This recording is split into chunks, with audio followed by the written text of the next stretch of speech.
Happy Friday, everyone. We have the Silver Guru on today, David Morgan. It's a real pleasure to have him on here. You've seen him on either Fox News, BNN, CNBC, Bloomberg, you name it. You've seen him around. He's been decades in this business. This is the Silver Guru himself. Lots of wisdom, intelligence in the markets. He's written books. Most of you know who he is in this space, and we're real pleased to have him on here. And we're going to get a chance to not only try to distill a ton of information and knowledge and experience in the markets, but that culmination and the difference of that accumulation of wisdom as well. And I think that this is going to be a very interesting conversation in regards to what's coming ahead in 2025 and an overall kind of mindset and how to view the world. So, Mr. Morgan, a real pleasure to have you on here. I'm glad to have this chance to chat with you. How are things going today? Well, Andrew, first of all, thank you very much for having me. And it's first real snow we got here in the great Northwest, my part of it. And it's a little cold, but it's a good day. In fact, I like the first snows are always particularly intriguing to me because it kind of quiets everything down. It kind of like takes you back to nature, and it's calming to me. It later on in the season, not so much, but the beginning is kind of nice. Yeah, once it gets to February, March, you're like, okay, I've had enough. But it is beautiful, especially for December. I always like that idea of being in the Northwest here as well. You've got some of the green, you've got the big pines, you've got the big trees, but you've got some snow as well. It's a beautiful scene. Indeed. So let's just jump into a couple major things in the news, and I'll let you take whatever direction you want. But we see like a bazooka being launched from the stimulus package out of China. We've got news about BRICS. We've, of course, got a new administration coming in with Doge. There's a whole bunch of events happening in the middle of transitioning. And where you think commodities, stocks, whichever where you want to take this, sound money, where you think it's heading in the year ahead. What would you like to start off with? Well, I like to start, from a top-down approach. That's how I analyze silver. I mean, I look at the big picture and what the macroeconomy looks like and drill down. So Perfect. Looking at the big picture, I mean, on the global economy, the global economy is basically deteriorating. In other words, the New World Order, the one world government, all the things that many of us in our genre talk about, hear about, think about, and write about. Actually, I think it hit its apex some time ago. And now we're seeing a breakaway from that idea into more what you could call nationalism, or maybe a subset where you have a counterbalance to what I usually refer to as the Anglo-American Empire, meaning the London banking community aligned with the New York banking community, the IMF, the BIS. Most of the stuff is America created, and this is the global monetary system. It's breaking away because the hegemony that the U.S. has enjoyed for so long as the world reserve currency is getting long in the tooth. And as pretty much adhering to the Austrian school, not exactly, but it's closest to reality that of any economic system, far superior to the Keynesian model, in my view, teaches us that capital isn't the formation of dollars in a bank account, it's the means of production. And if you look at the means of production, that's shifted from west to east quite some time ago.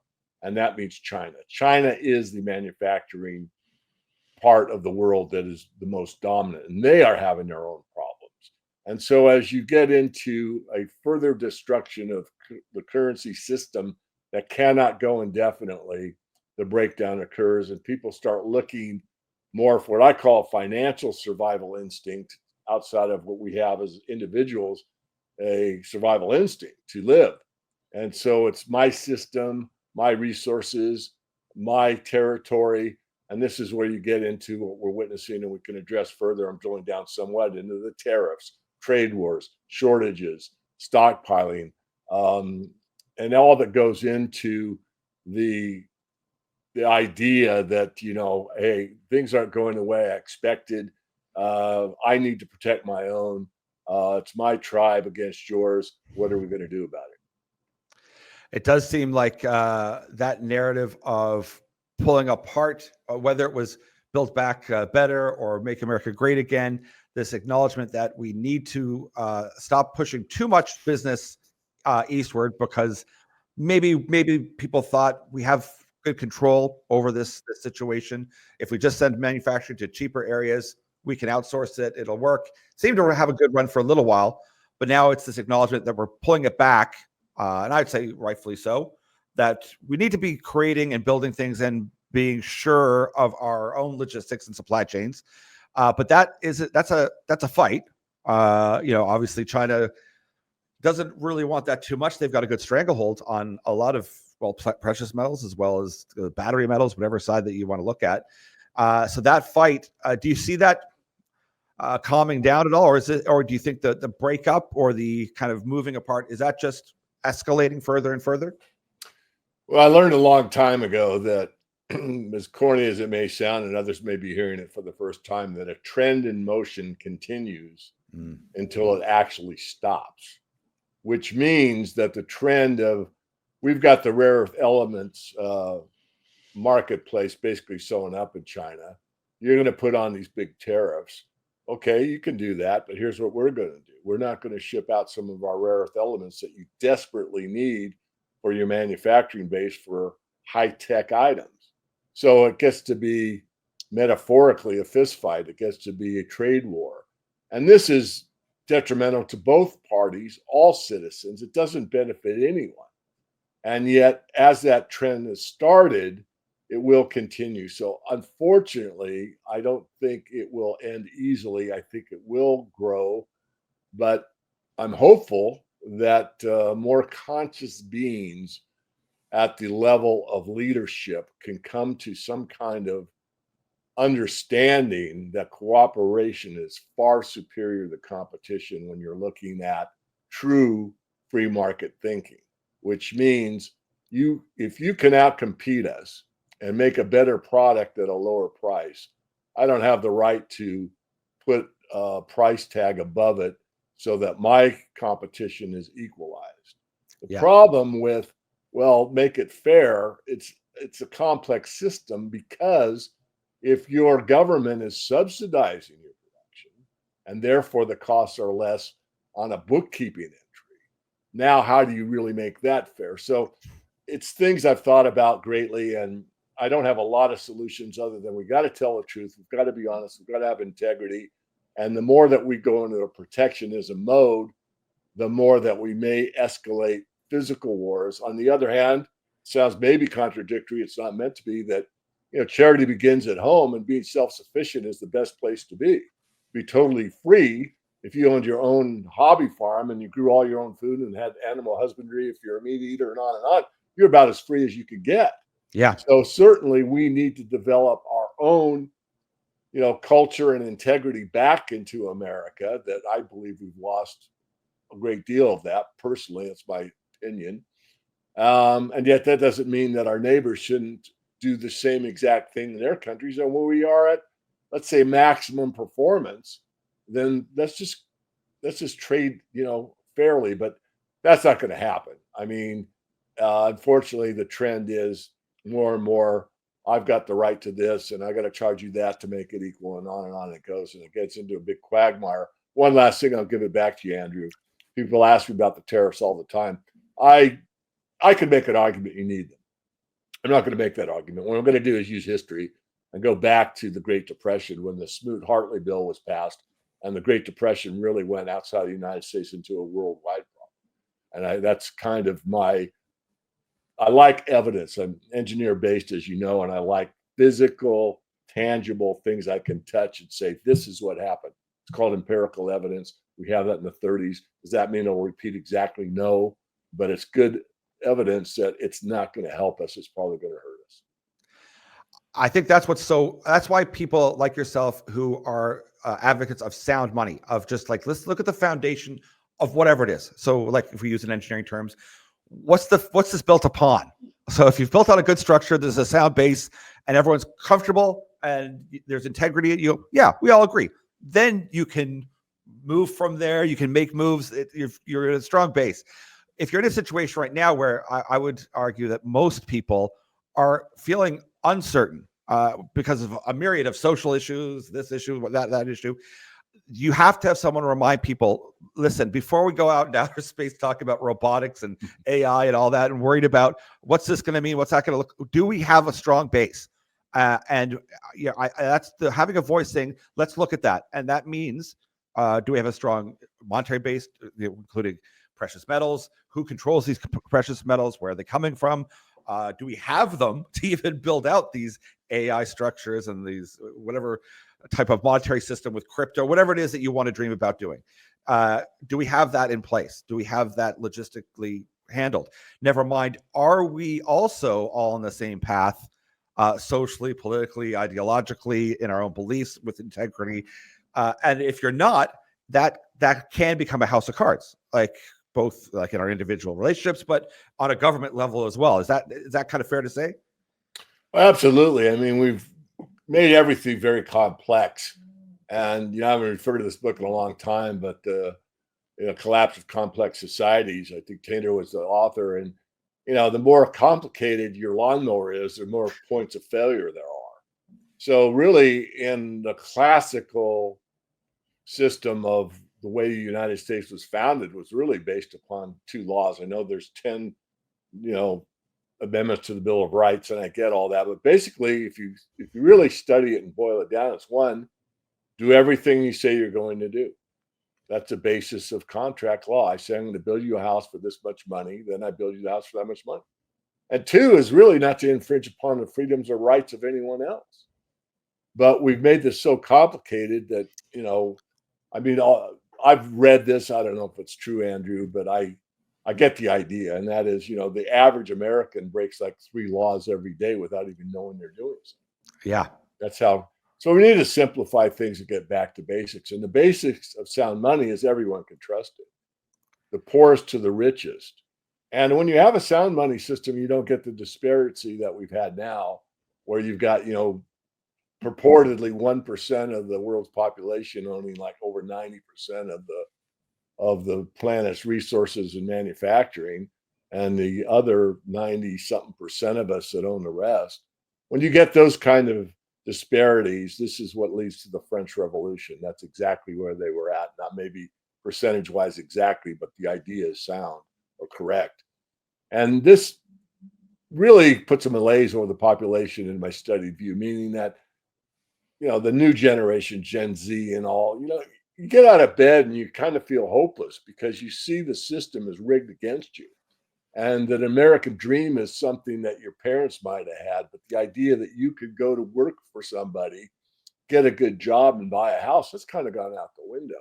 Yeah. So there's so many things that get distorted with a corrupt monetary system. And then when you get what I'll call the criminal element behind some of this stuff, I'm not calling every CEO in America a criminal.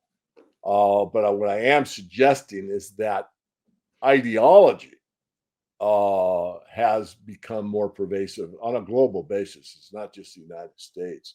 And it's kind of this one-upmanship. Well, if you do that, we'll do this, going back to the tariffs. Well, if you do that to us, we're going to do this back to you, rather than, wait a minute, why don't we sit down and talk about it before you put that tariff on? Let's think this through. Is it's maximum benefit to both parties or not? And I think those discussions are not possible at this. I won't say they're not possible. It's always possible. It's highly unlikely.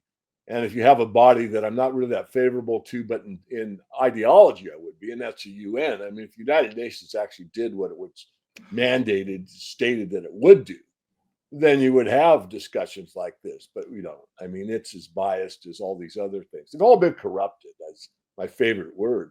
It's been corrupted from the top down. We're in a kleptocracy where, the ultra rich and the bankers are basically running things for everybody else under a control mechanism. And now we're even featuring the possibility of going to further control with central bank digital currencies, or AI intervening in our financial decision making, along with all our other decisions. A whole bunch of stuff there that my brain is processing, because it's all of these incredibly important questions that people should ask themselves, and maybe feel overwhelmed because they just know something's not right. Something's not right. I feel there's too much change. And once again, that I to look back at, to use the example with the American mindset of like, do what you say you're going to do. That has now become like a semantic type thing. Like, well, I'm going to, but I also don't think that this person's possibly corrupt, or this person maybe is dishonest, or they might come back at me. So I'm going to do that, but I'm also going to do it this way. And it's Or like, I got to once be in that, my safe place to do it. Sorry to yes, interrupt. Or there's all yes, these other things like the animal farm. All animals are created equal, except some yeah, animals are more equal than others. So yes, we got to get the social justice in there, and just the basic gut level, eye to eye, man to man, woman to woman, or whoever you are, just being straight up honest about it. But we've just convoluted everything and added and added and added. What we need to do is yes. subtract, and make things more simplified, more understandable. I mean, the common law. I hope I'm not off on a tangent here. But No, I common like it. law is No, the no, no. idea that the common person understood the law. Yes, It wasn't like you had to have a law degree to understand what the word understand means in court. The yes, word understand in court is a totally different meaning at law than it is when you and I are talking about it. yes, yes. That is the frustration too, that people, even when, like, if they're fighting online on a tweet or whatever, and you have to realize, wait, you might be using a term for a word that that term has changed maybe in the last 5 or 10 years, like even the dictionaries reflected it, or they think it means something else, and you don't know if you're even arguing about the same thing. You're like, wait a second, are we even arguing about the same thing? And that times that they're just going over each other's heads. And because we've made things so ridiculously complex, even if you look at, say, a derivatives market or like the stock market, you go, well, half these people aren't even trading. It's just some sort of AI algorithm bot that's just in there doing stuff. Does anyone really sit down and think, what does that mean for your society when that happens? That level of complexity, and you just go, okay, well, that's one thing I don't want to think about. Let's think about something else on top of another thing, on top of another thing. And then it's the AI that's going to make decisions for you and rule on your loan on this and that. I'm probably rambling a bit too, but I liken it to the idea of, you used to be able to go into your local bank and you could actually haggle with the manager and say, listen, I really need this loan. And they would be empowered to be able to make, some soft decisions or hard decisions to decide, I know this person, I know their character. I've got some wiggle room. They know what, we're going to take that loan. Now you've got someone you could go talk to, but they're just looking at the spit out of the data, and they're just reading it to you, and that takes a bit of that interaction of the human component away from things as well. Exactly. So what do you think here? I mean, once again, this is interesting because we're getting from that kind of sound money where more and more people are acknowledging this, and one of the, I guess, offshoots is the rise of all the crypto, the Bitcoin, all that other stuff. Do you feel that that's in direct competition with the gold story, with narrative of silver, of sound money? What do you think is that kind of angle? Because do you think it's an acknowledgement of the same argument, or is it slightly different? I think you can look at it two ways. The first way is, if I am who I say I am, and I really am a free market thinker, then I am for competing currencies. So that means, it can be sound money, gold, silver. It could be cryptocurrencies in various forms. It could be Ithaca dollars. You can look it up, where a community just decided to issue their own currency. So I'm for competing currencies. I think competition is good in a lot of ways, and that the idea that you could compete for what is money, I think, is a very good idea. Coming back to the cryptos, I think it's been hijacked. I think that my series called Crypto Conspiracy, I named it that so no one said, well, that's just a conspiracy theory. I just said, got right in their face. It is, okay? Yeah. I've got 30 episodes. If you go to my main website, themorganreport.com, hit the blog, you're not going to find it because I've done, I don't know, 1,700 interviews or something the last several years. But there is a search bar at the upper right. Type in Crypto Conspiracy. There's 30 episodes. And I just listened last night to an interview Tucker Carlson did with Roger Ver. And I know of Roger, I never met him. And I listened to him early on. And anyway, the point that he kept making over and over is that the big block, which really would work as a peer-to-peer payment system, was overtaken by the small block guys and how they did it and hijacked it. And I had to comment in there. I usually don't.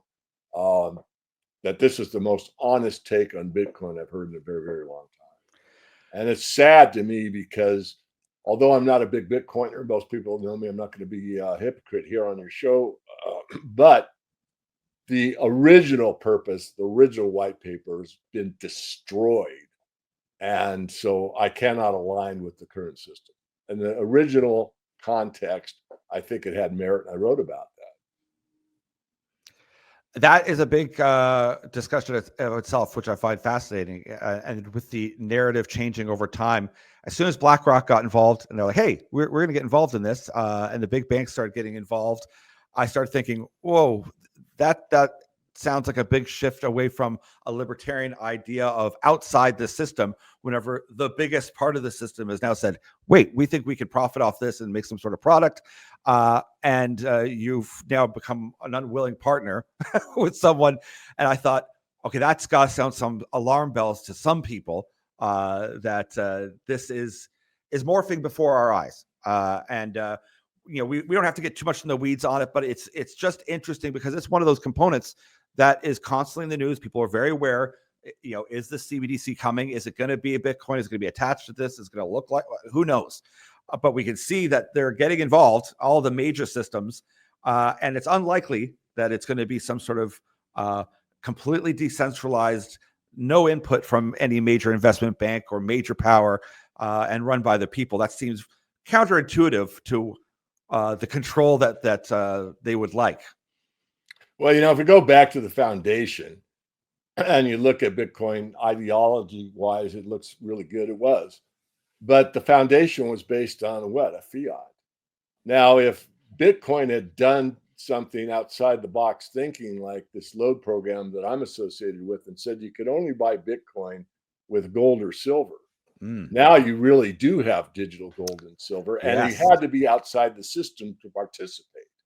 And that would have taken the power away from the bankers because now these guys are involved. They've been talking about putting Bitcoin in the balance sheet of the United States, for God's sakes.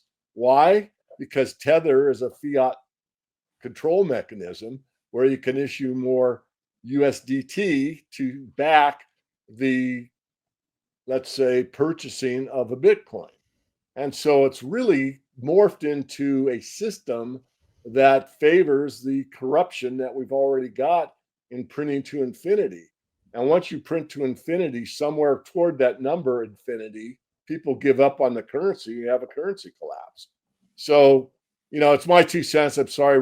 I'm not sorry. It's so far outside the box, but this is, going back to first principles. Yes. If it really is peer-to-peer outside the system, you got to start with it outside the system. If you start with it inside the system, guess what? Your foundation is flawed. You're on shaky ground to begin with. I hope I make sense on that because it's a very 100%. Yeah. No, and I think it's like you said, it's all of it matters because this is one part of that foundation that is changing rapidly. And that people, even if they're not in it, and even if they're not thinking about it a lot, they know that it's happening. And they're like, what is happening over there with that arm or leg of our society? And I know because I don't follow a ton of it. I look at it because it's right in my face. But it is interesting that the CTO of Ripple, and Ripple's a pretty big one. It's getting a lot of news lately, the last 4 months or so. He worked at NSA. He's one of the core original architects of Ripple. And that alone is interesting. I mean, that if you want to fuel conspiracy theories, that right there is an interesting fact of that one platform that wants to work with institutions for cross-border payments. So it is kind of like you're saying, if you're going to be involving all of these agencies and all of these groups and all of these people, are you really outside the system, or is it that you're just kind of morphing into whatever it is that they're planning on making anyway? But that, I guess, brings up the idea. Then let's just kind of shift with that. Do you think that the notion of BRICS is then a reaction to that? Like, listen, we see where you're going. We don't like it. We're going to develop something on our own.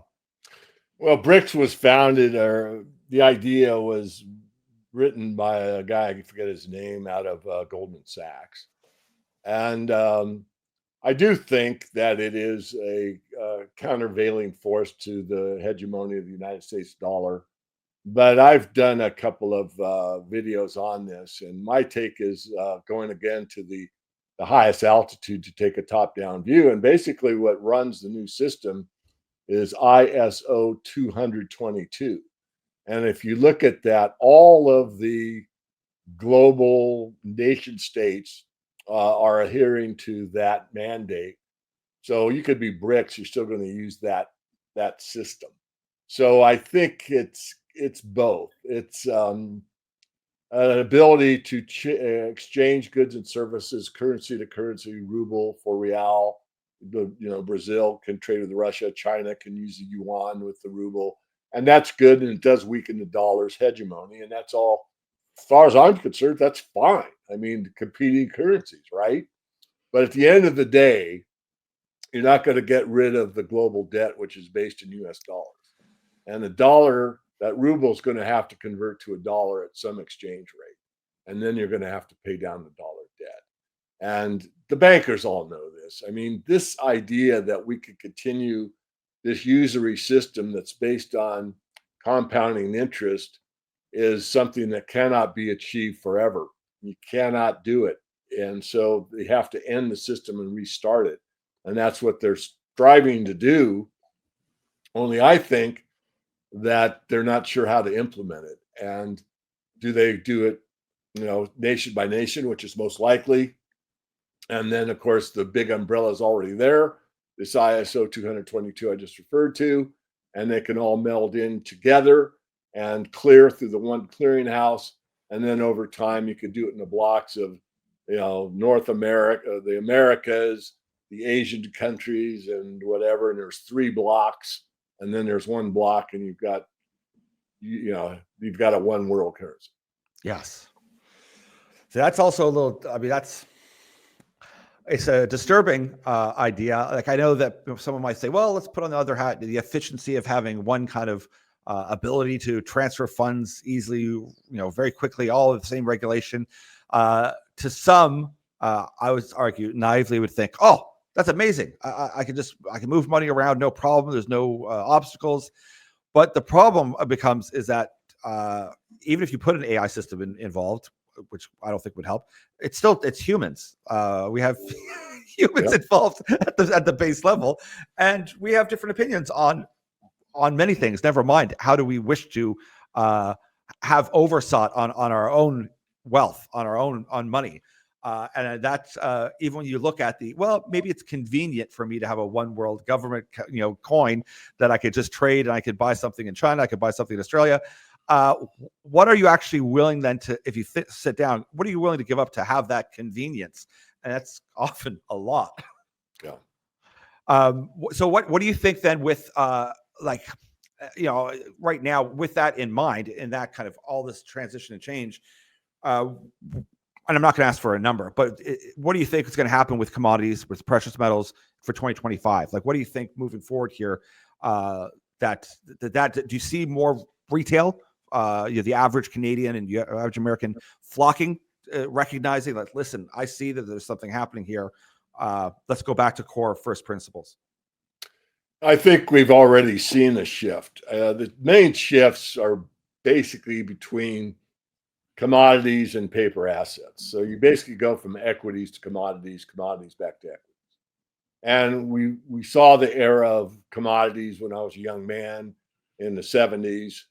Commodities were doing much more than the equity markets. I mean, I forget the year, I think 67 or something, you couldn't get above 1,000 in the Dow Jones Industrial Average. It was stuck there. Sounds ridiculous now, but I'm that old. But the point is, I think the shift has happened. And I always look for the monetary metals to lead. And what you've seen is central banks been buying gold at disproportionate rates to what they usually do the last few years. So the bankers are getting ready to have that backup gold if they need it kind of asset in place. And now you're seeing the stock market still continues to make new highs, but that's just a number. And most people that look out their window and see what the physical economy looks like compared to what it looked like pre-2008 or maybe even pre-2020 is probably more in our memory, versus what the stock market says. There's a huge discrepancy. So a bigger number doesn't necessarily mean more wealth. I remember, if you look at one of my videos from 10 years ago, it has a guy in Zimbabwe holding up a bunch of notes on a cardboard placard, and it says starving billionaire. So it's not a function of how many zeros is behind your dollar. It's a function of what is his purchasing power. And so what's the purchasing power of the Dow? Well, it's more than it was, 2 years ago because the number's higher, but does it really purchase you more just because the number's higher? And this is a concept that actually a lot of people really miss. They see a bigger number and they automatically presume that that means more, but it doesn't necessarily mean that. So getting back, I'll be direct. We're going to shift. I think we've already started from the paper equity market into commodities. And you will see, as we've already, when you get down where the rubber meets the road, I mean, China didn't say we're going to put a tariff on the US dollar. We're going to start selling your treasury bonds. We're just not going to sell you any gallium. Hey, Yes. what a concept, something real. Physical economy, damn necessary. Most people can't spell it. I'm not sure I can spell it, but you get the idea. That's a big problem. I mean, you mentioned rare earth metals as well. I mean, rare earth metals are not only used in the magnets, but also in missile guidance systems. So even if you think I'm going to go physically head to head with you, they go, all right, well, we're not going to sell you the necessary materials you need to make your guidance system and your weaponry. That becomes a problem very quickly. I'm not suggesting we're at that stage, but I imagine those are the conversations that are happening, like a gentle reminder here, a gentle reminder, back and forth. And that adds to the tension that we see everywhere in the world. And I guess what I'm trying to kind of get to is that part of what you've been focusing on lately too is this acknowledgement of the reality and seeing different markets in different decades over time with this strong foundation of we need to have sound money. So what you see today though is taking that knowledge and going, how do we become wise? Because those are totally, I think they're very different things. But how do you apply, how we are today, and to address the world and how to view the world each morning in a proper way that you could deal with whatever change is coming in a positive fashion, and whatever chaos, whatever it may look like.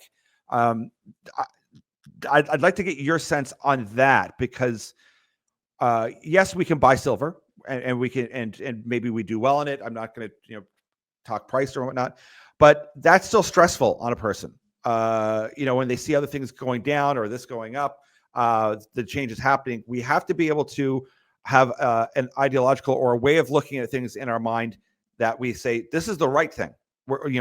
I'm doing this, and it's from a different place maybe than just the number on the screen. Yeah, that's a tall order. I'll do it more on a personal level, and you can extrapolate from there. But first off, it's to understand that we, in the human experience, really have much, much more power than we ever are told. We're basically told, especially in today's environment, that you don't know how to cook. If you're rich enough, you hire a chef. You don't know how to work out, so if you're rich enough, you hire a trainer. You don't even know how to shop, so if you're rich enough, you buy someone to help you shop for whatever complexion you have. I mean, all this nonsense. Whereas, and I'm not against any of those things. I mean, if you want them, I'm free market, get them. Yeah. My point is that you got to be grounded in and of yourself and realize your own self-worth, your own value. And from that, you need to really take a pause in the morning and just realize that just your very being is very powerful. And then what you have to do, or I should say what I choose to do is to feed the fuel I need and to exercise the amount necessary, but not too much. It's the golden mean. It's enough food. If I eat too much, I'll get fat. If I eat too little, I'm going to be too thin. I exercise enough to where I'm not exhausted, but it can actually help me in my endurance, stress level, and everything else.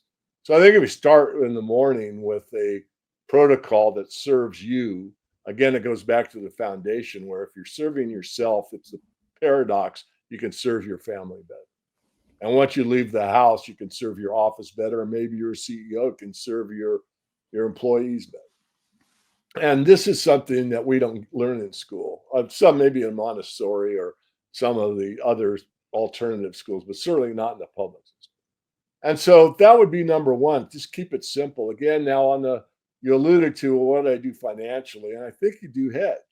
I think in times of currency uncertainty, bank failures ahead, economic conundrums, planned and unplanned shortages, supply chain breakdowns, and competing currencies, you need to look at what's stood the test of time. And that's really silver more than gold. Gold is good for the rich and large purchases, but silver is the money of monetary history.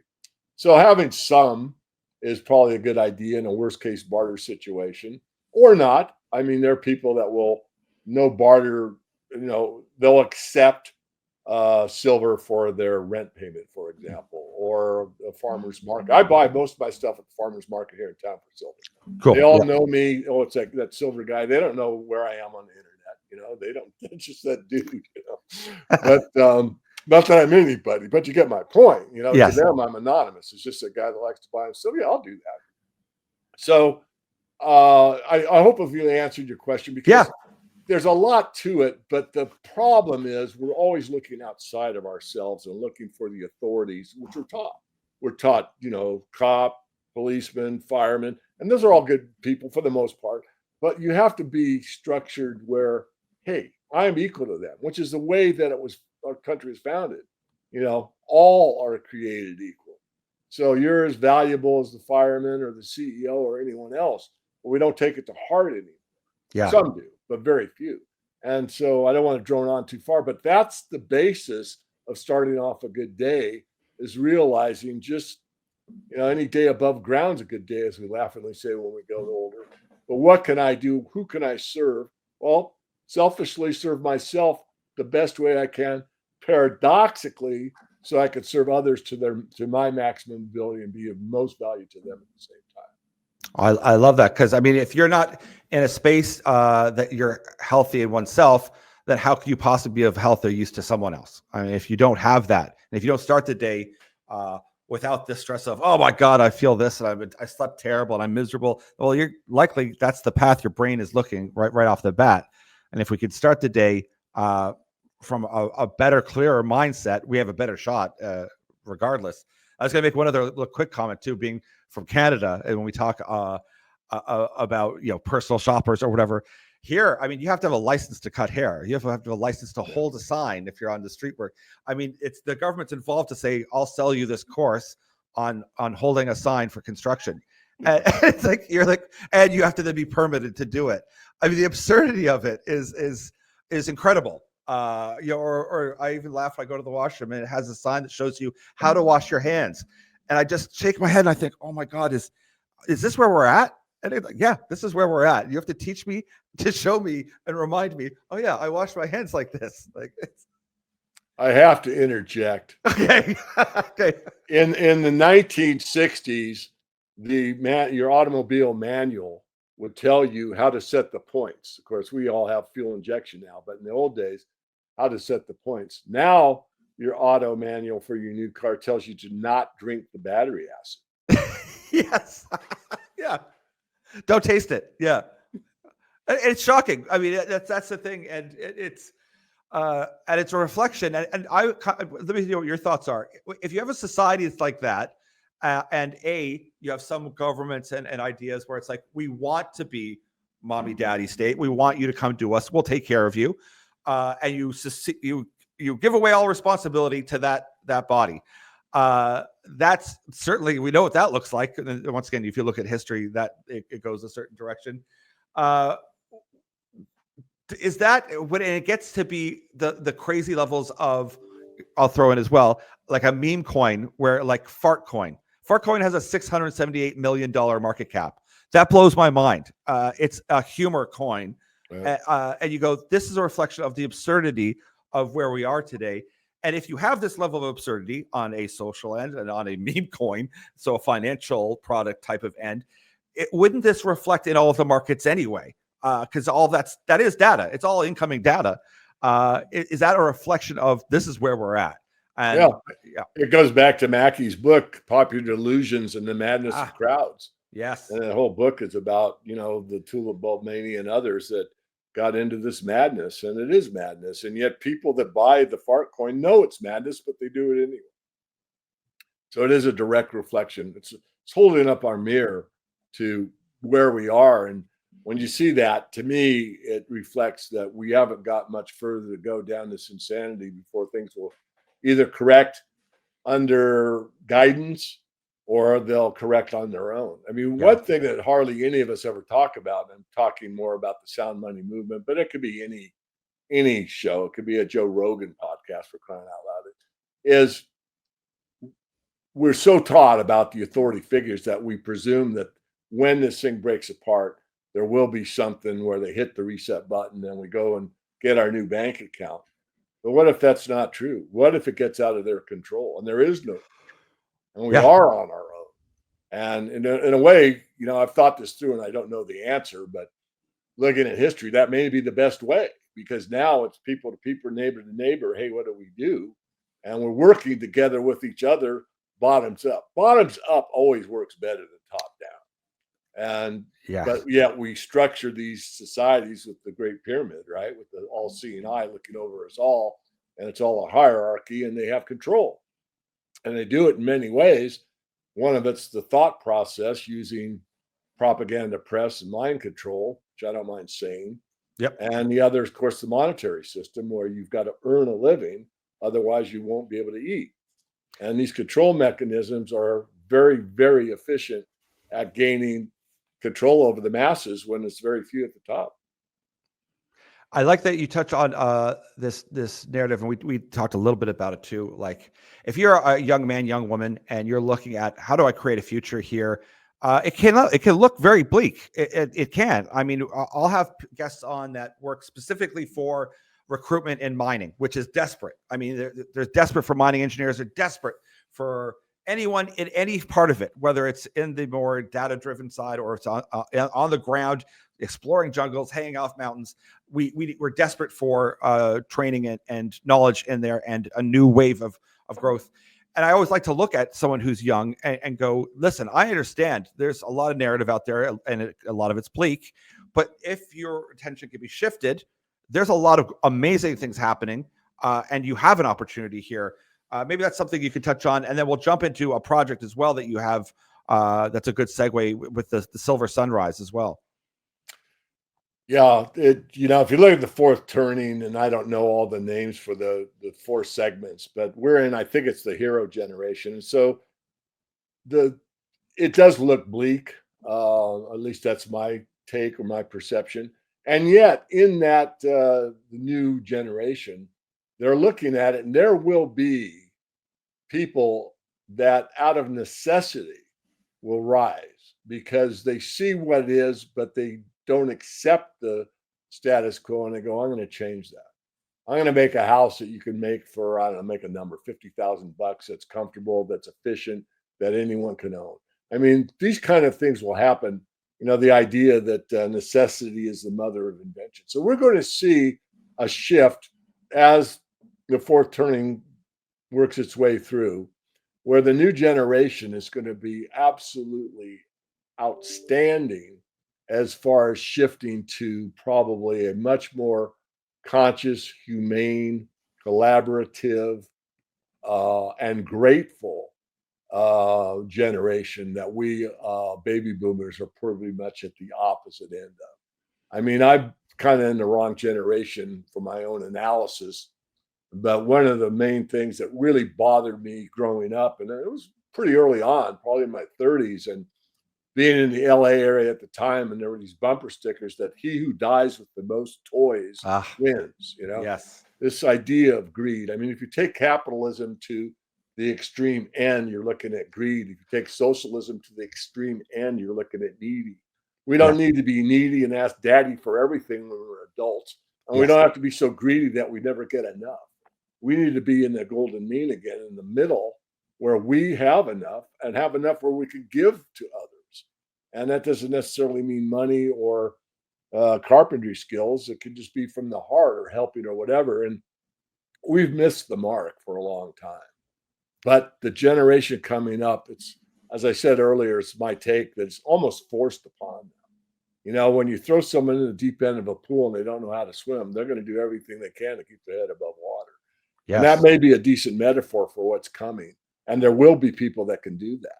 And I'd really like to, my goal really is to meet more and more of them Yeah. because, you know, this might sound egotistical. It's just I would be open to them if and only if they wanted, you know, my experience, my knowledge, my thoughts on correcting the monetary system to where it's beneficial to all, you know. But if they didn't want it, I'm not going to force it on. No. And that's a big distinction too, which I think is important. And you said, like, with having the open free market of ideas or open free market economics, is that that person with the best argument or the best solution will win. And that's the way it should be. And it should be that, listen, you can't solve everyone's problems. You can't make everyone happy, but you can find solutions when you negotiate and you come together and you hear each other. So we're using the same language. We understand the terms. We're not talking over each other's heads. And we're open to that dialogue, which I would argue we're kind of still in a bit of a fight right now. We're not as open. Then lots of things happen, and that kind of fuse gets lit. That spark of ingenuity, that openness to, oh, I wonder if we could do X, Y, Z. If we're told, no, you can't do that, that's not very exciting. That deadens the spirit. Where it's like, listen, I don't know if you can do that, but listen, it's worth a shot. Like, that's a very different mindset of encouragement, of openness. That I think that positive kind of idea is very heartwarming. I guess is the word. What? Of course, you can go to the Morgan Report. Of course, everyone, where you can find all of this information out as well. You can get. There's a way of actually reaching out to David Morgan as well. But before we get into that as well a bit more, let's talk about this project as well, this Silver Sunrise as well. Yeah, I've been in 3 books. First one was myself. I wrote the Get the Skinny on Silver Investing, and then the second book was the Silver Manifesto, which was accomplished me and Chris Marchese, and then the last book was Second Chance with myself and David Smith. And I was getting pushed a little bit by you know, my peer group to, you know, write another book, and I decided to go a different route and do a documentary. And so I came up with a documentary. It's called Silver Sunrise. It's at the website silversunrise.tv. And as you can see, it looks at money from a different aspect. It looks into the stress, fear, and control that money exerts over our lives. I mean, if you go to Google and say, what's the number one stressor for people on the planet? Last time I did, I think it was like 80, 85% of people stress over finance. Yeah. You know, what's most divorces over? Well, Yeah. more than half are finances. So there's a lot of fear and control around the money question. And despite its role in society and the synopsis, we're enslaved by money at some time. And Silver Sunrise looks at this question and what drives everything, and the love affair and the conflict around money. And we look at it from, you know, tribals, situations where there was no money, to sound money, to going to central bank digital currencies. And we look at the spiritual side of money, which very few really ever delve into. And this is, you know, that question again of, greed or avarice, extreme greed. What is avarice and why is it there? Well, really, it's a fear. It's a fear of never having enough and a scarcity mentality. Well, what if I told you we have enough for everybody and then some? Yeah. More than enough. So it explores these kind of questions. And it's not got a lot of answers. I've gotten many people involved in the movies. You could see Foster Campbell, who did the Thrive movies, Thrive 1 and 2. Yep. Ed Griffin is kind of the granddaddy of us all on Call It Conspiracy, or, you know, he wrote the Creature from Jekyll Island, as most of your viewers would know. Dr. Edwin Vieira, probably the foremost authority in constitutional law in America, in my view. Myself, Ron Paul, Ellen Brown, who wrote Web of Debt. Mark Passio teaches natural law, common law. Larkin Rose, most of you know. And so these people are in the film. There will be others. There's several that I won't name right now that we asked to participate that couldn't win or decided not to for a variety of reasons, personal reasons, which is fine. But the filming's been done, the narration's been done, so it should be available probably the first quarter of 2025. And my goal, as it's always been, is to not dictate necessarily what you should do, but rather to get you to think about what you should do. Yeah, let's watch one of the excerpts because I love this type of thing because we think often and we're told often, oh, these we've already solved that. And I think that's probably why humans go in these cycles of history, maybe not repeating, but rhyming, is that we think, oh, no, we've already solved that problem. No, we haven't. We have to always come back to, are we on firm ground? Because even in my own life, there's times where, no, I'm not on firm ground at all. And I need to get grounded and I need to take a step back and go, what are my core beliefs? And sometimes they're crazy. It's like, that's not true, Andrew. Where did you get this core belief?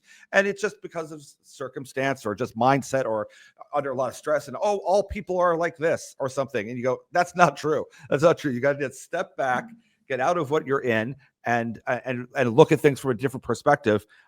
Let's take a quick peek at an excerpt here to see what we're looking at here. So Adam, pull up the one here. Money.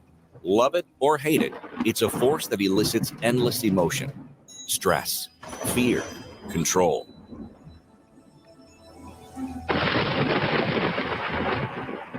But also joy, well-being, and security. But even with joy, well-being, and security, the stress of money is ever present. The fear of going broke. Chapter 11, the constant feeling of never enough. Why is this? Why is the treadmill of never enough? Yet deep down, we know there's always enough. The universe is infinite. Is scarcity artificial? An illusion? If so, the scarcity of money, a form of energy, must also be an illusion. From the producers of Fiat Empire, Molon Labe, and Mainstream, Matrix Entertainment presents Silver Sunrise, breaking free from the stress, fear, and control of money. So as soon as you create one of these fiat currency systems, you remove two of the constraints on government doing things that are unpopular. And not just war, but many other things that are unpopular. Question: what is money? Academics define money as a medium of exchange, store of value, a tally of production. But what is it really? 195,000 years ago, there was no money, no need. Our ancestors shared everything. Then came trade, barter, and credit. Finally, after humanity made countless mistakes exchanging, storing, and tallying the products and services of civilization, there was gold and silver. And all was good for thousands of years. Gold and silver had arrived. Real money. The first and foremost money. Perfect and stable. Let's stop real here money for now, that could not. This is interesting. Everyone, you can go watch these excerpts too from Silver Sunrise. There's plenty of them, and I'd urge you to do so as well. This is great quality. It's fascinating. Are there a way that people can kind of support this as well? The reason you saw like Silver Elephant and Noble Gold on there is at a certain level you will get credit in the film, as you saw. But there is a donate button somewhere on the website. I think it's at the bottom there. But we are looking for donations. Okay, cool. Yeah. Well, I mean, that's once again, this is important because it comes back to the idea like that people just assume that we have answers or someone has the answers, and we have to look back and ask these questions to ourselves and go, what is it? Like, what are my core beliefs? And we get caught up in the day-to-day, in the news and the whatever, that a lot of people, if you ask them, they may not know. And they know, obviously, somewhere deep inside. But because of the layers of everything, it takes a second to go, what really is? And if we can get back down to that, and like you said, remove stuff. Like, we don't need more stuff piled on us. Remove. We get down to whether it's, once again, sound money, sound advice, things that just are obvious, that make sense to us. It kind of deals with that question where I hear often is, this time it's different. I know I agree with you, David, but this time it's different because we have X AI. We have this. We have this. This time it's different. Maybe I'll let you sum up all of that under that. This time it's different idea. Well, it's the dollar will fail. I mean, many and very smart people have argued with me that it won't fail. It's different this time. We've got technology. Well, technology is a word, and technology is very broad. And because technology, how does that make it failure proof? I mean, the main problem with compound interest, if you go back to whether you believe in the Bible or not, as a metaphor, if you don't believe in the Bible, and that's fine, I'm open minded about that. But if God gave Jesus 1 penny at 2% compound interest when Jesus was born, well, now at 2%, not at 10%, you would have the equivalent of 2.2 trillion, Ugh. which in dollar terms is equal to 6 planet Earths. The last time I checked, the Earth can't recreate itself. So it proves that you cannot have compound interest indefinitely, which begs the question to me is, why was there a jubilee in the Bible? And you have usury for about 50 years, then you do a reset. And I would suggest for your consideration that it's because at a 50-year time frame, you could reset and do it again and again and again. But if you go from, you say, well, wait a minute, David, that's already taken place. That's not true. Some of these banks are there in the 1700s that still exist. So if you look at the interest rate curve over that time, and I don't think there's one that exists that far back, but in sound money, you usually have about a 2%, 1.5% interest rate. As you get into fiat, you get into these, 10, 15. Paul Volcker pushed the interest rate up to around 20%. The point is that the system doesn't work, and I've got a master's in finance. Not that that makes me anybody better than anyone else. But what it does show is they never teach you this in finance. None of my professors ever got on board and said, "Hey, you know what? Compound interest is a lie. It can't go on indefinitely." Yeah. Everything's about the present value of money and what it's going to be worth in 5 years, and the internal rate of return based upon what your asset is and what you're doing and what widget you're making and what the profit margins are. And I learned all that stuff. And I never even questioned whether it could go on indefinitely or not until I got out of school and started really thinking. That's what's required. That doesn't even get into, like you spoke as well about derivative. So you go into the massively leveraged world that you take something firm sound and go, well, I'm going to use the idea of that and create a product that is a derivative of it that's compounded massively or leveraged massively. And then maybe just to throw us on, because it just dawned on me as well, is this, we hear it in technology all the time, is your business scalable? And that's scalable. People go, that's what we need. We need this scalable. Even if it's a tiny amount of money you're charging, it has to be scalable. Well, scalable also works in the reverse or against you, is that if you're not the scalable thing, if you're just the average guy, if you're just like me, you're not Jeff Bezos. Like you're not Elon Musk. You're not one of these ones where the scalable works to the top. It flows all the way up to the top. And we're seeing that in the Magnificent Seven. Pretty much all of the ETFs, they own the same companies. The flows of cash go to the same companies. It's that everything scales to the point. And if there's along that way any falter in that, that means they're all in it together in a negative way. Yeah. What I'll let you kind of finish it all off here, because we really appreciate you spending this time. We were coming into Christmas, the holiday season. These are the times that people should be and hopefully they're with their families as well, and they're talking to them saying, how do you view money? What are your actual ideas or beliefs, or what, like when you think about things, what is it? Because there's a lot of mixed messages out there and not a lot of them are healthy, and this is a great one where it's not only you're totally attuned, where it's I'm going to start my day in a certain way. I'm going to view the world in a certain way, and it has to be sound. It has to make sense. It has to be real. And that sounds obvious, like this, but we don't live in a time where things are obvious in any way, shape, or form.